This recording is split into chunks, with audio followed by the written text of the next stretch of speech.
Ona görə qardaşlar, insanlar qardaşlar bir şey bilin ki, sənin zahirivi görür. Heç kim sənin daxilini görə bilmir. Misal üçün, görürsən kimsə ağlayır. O sənin zahirivi görür. Sən Allah qorxusundan ağlayırsan. Baxır ki, misal üçün, Quran oxudun, ağladın. Diyor, subhanallah. İnsana bak, ixlas əhlidir.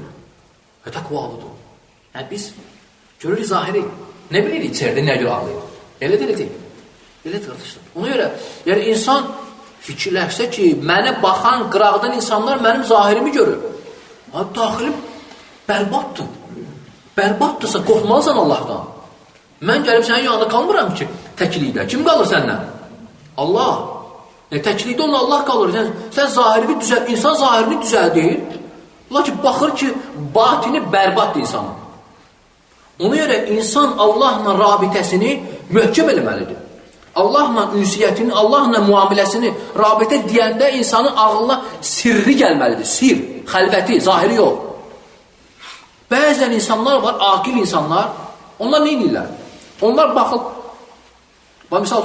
misal deyim, aydın olsun sizə hətta, evdə uşağın xəstələnir və ruqiyyə eləmək istəyirsən. Ruqiyyə, əlif qoyub oxumaq istəyirsən. Şəri müalicə. Və ruqiyyə şəfa verən Allahdır. Sən oxuyursan səbəb kimi Allahın ayələridir. İnsan əlini qoyub oxumur. Niyə? Çünki, subhanallah, mən bu saat pis vəziyyətdəyim Allahla. Bərbadam, halım. Allahla rabitəm pisdir. Nə halımla əlimi qoyub oxuyuram ki? Allah hansı halıma, hansı vəziyyətimə, yəni qəlbi əməllərimə görə səbəb edəcək mənim oxumağımı ki, şəfa versin. Oxumur. Neyini? Gözlüyü ki, düzəltsin özünü. Və görürsə, bir gün, 2 gün, 3 gün düzəldir özünü, yığır, oxuyur. Və ya o, yəni ruqiyyə olmasın, olsun, dua eləmək. O qədər qardaşlar var ki, vallahi deyirəm qardaşlar, dua eləmir ki, hələm hazır deyiləm deyir. Yəni o hala çatmamışam ki, mən istəyim Allah'dan. Yəni insan bir növ aqildir ki, mən dua eləməyin fərqi, mənası yoxdur. Çünki mən Allahla aram bərbaddır bu saat. Ona görə insan öz Allahla arasını düzəltməlidir. Qoy insanlar nə deyir, desin sənə.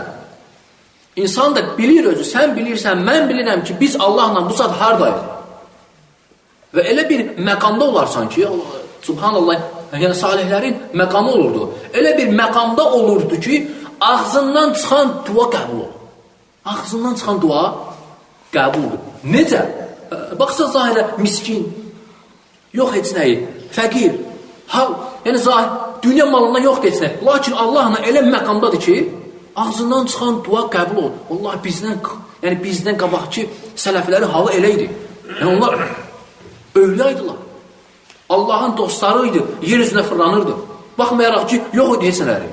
Yəni ağzından çıxan duanın qəbul olmasını istəyirsənsə, nə etməlisən? İşləməlisən üzərində. Necə işləməlisən?